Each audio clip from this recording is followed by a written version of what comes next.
दोस्तों, एक बार की बात है। एक जंगल में एक चिड़िया और एक चिड़ा रहा करता था। चिड़िया का नाम था टोनी चिड़िया और उस चिड़े का नाम था सुंदरलाल चिड़ा। और वह दोनों एक दूसरे को बहुत चाहते थे। वह एक दूसरे की बात कभी नहीं टालते थे। एक दिन टोनी चिड़िया उससे कहने लगती है, अजी सुनते हो, मेरी माँ की तबीयत बहुत ज़्यादा ख़राब हो रही है और मेरी माँ मुझे बुला रही थी, इसलिए मैं तुमसे पूछ रही हूँ, क्या मैं अपनी माँ के यहाँ जा सकती हूँ? उनकी तबीयत बहुत ज़्यादा ख़राब है। ये क्या कह रही हो टोनी? क्या तुम्हारी माँ की तबीयत बहुत ज़्यादा ख़राब है? तो फिर तो तुम्हें अपनी माता के पास जाना होगा और उनकी खूब सेवा करना ताकि वे जल्द से जल्द ठीक हो सकें, और उनका ठीक से ध्यान रखना। तुम कल चली जाना।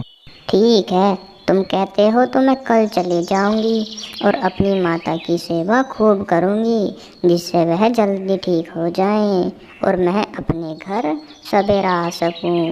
अब मैं कल चली जाऊंगी उनके पास। देखो टूनी, अगर तुम्हारी माता की तबीयत अगर कुछ ज़्यादा ख़राब हो तो तुम मुझे संदेशा भिजवा देना, मैं भी तुम्हारे पास आ जाऊंगा।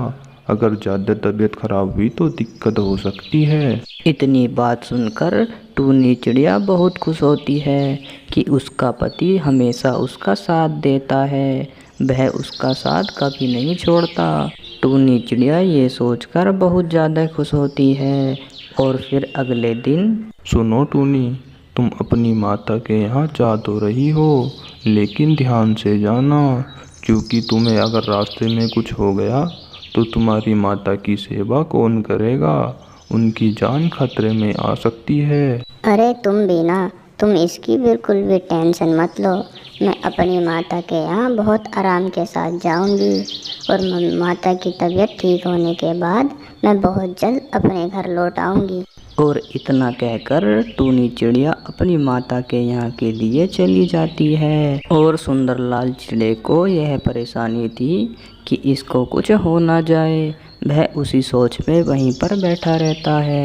और वहीं दूसरी तरफ एक कालू कौवा और उसकी पत्नी रहा करती थी। उन दोनों में हमेशा झगड़ा होता रहता था। एक दिन कालू की पत्नी उससे कहने लगती है, सुनो कालू जी, तुम कुछ काम कर लो। सारा दिन यूं ही खाली पड़े रहते हो, तुम्हें कुछ काम धाम नहीं है। कहीं बाहर जाकर कुछ काम कर लो। खाली ही सारा दिन ऐसे ही पड़े रहते हो, घर में कुछ काम भी नहीं करते। हाँ हाँ, तुझे तो मैं बुरा लगूंगा ही, क्योंकि तू तो बहुत ज़्यादा होशियार समझती है अपने आप को। तुझे बुरा लगता हूँ। इससे बढ़िया यहाँ रहने से तो मैं बाहर चला जाऊँ। कम से कम बाहर रहूँगा तो कुछ काम करके अपना गुजारा कर लूँगा। यहाँ से ज़्यादा बढ़िया रहूँगा मैं बाहर। हाँ हाँ, यहाँ से सवेरा जाओ बाहर। मैं तो खुद सोच रही थी कि तुम यहाँ से बाहर जाओ, कम से कम कुछ चैन तो मिलेगा। अकेली रहूंगी तो मौज में रहूंगी। कालू कौवा अपनी पत्नी की बात सुनकर बहुत ज़्यादा गुस्सा हो जाता है और वह शहर जाने की ठान लेता है। और थोड़े ही देर बाद वह अपने घर से शहर के लिए निकल जाता है। दूसरी तरफ टूनी चिड़िया अपनी माँ के यहाँ से होकर वापस आ जाती है। और टूनी चिड़िया उस चिड़े के पास आकर बैठती है और वह चिड़ा टूनी चिड़िया से कहने लगता है, अरे टूनी, तुम वापस आ गई। अब कैसी है तुम्हारी माँ की तबीयत? अब तो पहले से ठीक है ना? अब तो हो गई होंगी ठीक वे। हाँ जी, अब तो माँ की तबीयत बिल्कुल ठीक हो गई है। अब तो वह घूम फिर भी रही थी। अब उन्हें कोई भी दिक्कत नहीं है, इसलिए मैं अब अपने घर के लिए आ गई हूँ। उसके बाद सुंदरलाल चिड़ा वहाँ से चला जाता है। और उसके थोड़े ही देर बाद टूनी चिड़िया के पास कालू कौवा की पत्नी आकर बैठती है और टूनी चिड़िया से कहने लगती है, अरे बहन टूनी, जब तुम अपनी माँ के यहाँ गई थी ना, तो तुम्हारा पति जो है ना सुंदरलाल की चिड़ा, वह दूसरी चिड़िया से बातें करता था। मैंने सोचा तुम्हें बता दूँ। अरे बहन, तुम ये क्या कह रही हो? तुम तो झूठ बोल रही हो। मेरा पति ऐसा नहीं कर सकता।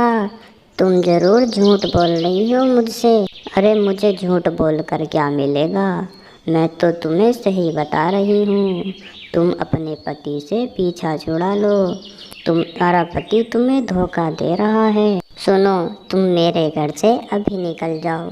तुम मुझे मेरे पति के खिलाफ भड़का रही हो। तुम जानती नहीं हो मेरे पति बहुत अच्छे हैं। टूनी चिड़िया की बात सुनकर कालू कौवा की पत्नी डर जाती है और वह वहाँ से तुरंत अपने घर के लिए चली जाती है। हाँ, पता नहीं कहाँ कहाँ से आ जाते हैं आग लगाने। इन्हें तो ये नहीं पता कि मेरा पति बहुत अच्छा है। ऐसा पति तो शायद ही किसी का होगा। कालू कौवा की पत्नी अपने घर आकर बैठ जाती है और बैठकर कहने लगती है, ये क्या, मैं तो टूनी के पास इसलिए गई थी कि उनको भड़काकर उन दोनों के बीच आग लगा दूं, लेकिन ऐसा तो कुछ भी नहीं हुआ। उसने तो और उल्टा मुझे ही भगा दिया डांट कर। अब तो मुझे योजना बनानी होगी। उन दोनों में मुझे ज़रूर लड़ाई करानी है। वह दोनों एक साथ मिलकर रहते हैं, मुझे बहुत बुरा लगता है। और ऐसा सोचकर वह योजना बनाने की तैयारी करने लगती है। लेकिन वह अपने पति के बारे में भूल गई थी और 1 साल के बाद उसका पति घर आता है और दूसरी चिड़िया को लेकर अपने साथ आकर बैठ जाता है। और तब कालू की पत्नी उससे कहने लगती है, अरे कालू जी, आ गए तुम शहर से, लेकिन ये चिड़िया कौन है और तुम इसे अपने साथ क्यों लाए हो? ये चिड़िया मुझे तुम्हारे साथ अच्छी नहीं लग रही। ये तो मुझे कुछ गलत ही संकेत लग रहे हैं। हाँ, तुम्हारे संकेत बिल्कुल ठीक हैं। तुम मुझे उल्टा सीधा कहती थी, इसलिए मैं अपने लिए दूसरी पत्नी ले आया हूँ। अब मुझे तुम्हारी कोई ज़रूरत नहीं है। ऐसा कैसे? मेरे होते हुए तुम इस चिड़िया के साथ कैसे रहते हो? मैं भी देखती हूँ। अभी इस चिड़िया को पकड़कर बाहर फेंकती हूँ। अभी मैं इसे पकड़कर घर से बाहर निकालती हूँ। अभी जाएगी ये घर से बाहर। ऐसे कैसे जाऊँगी मैं घर से बाहर? इन्होंने मेरे साथ शादी की है, इसलिए मैं घर से बाहर नहीं जाऊँगी। अब तुम जाओगी इस घर से बाहर।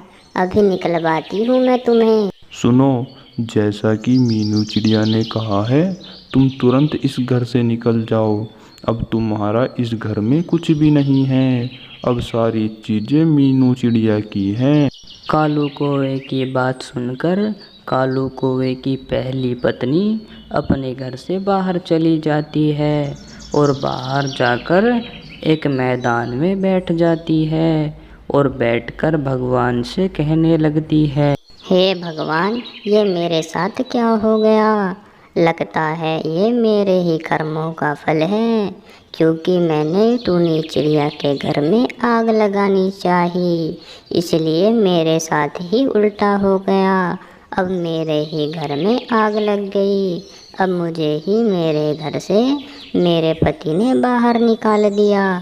कालू कौवे की पत्नी को अपनी सारी गलती का एहसास हो जाता है। इसलिए कहते हैं हमें किसी के साथ बुरा नहीं करना चाहिए।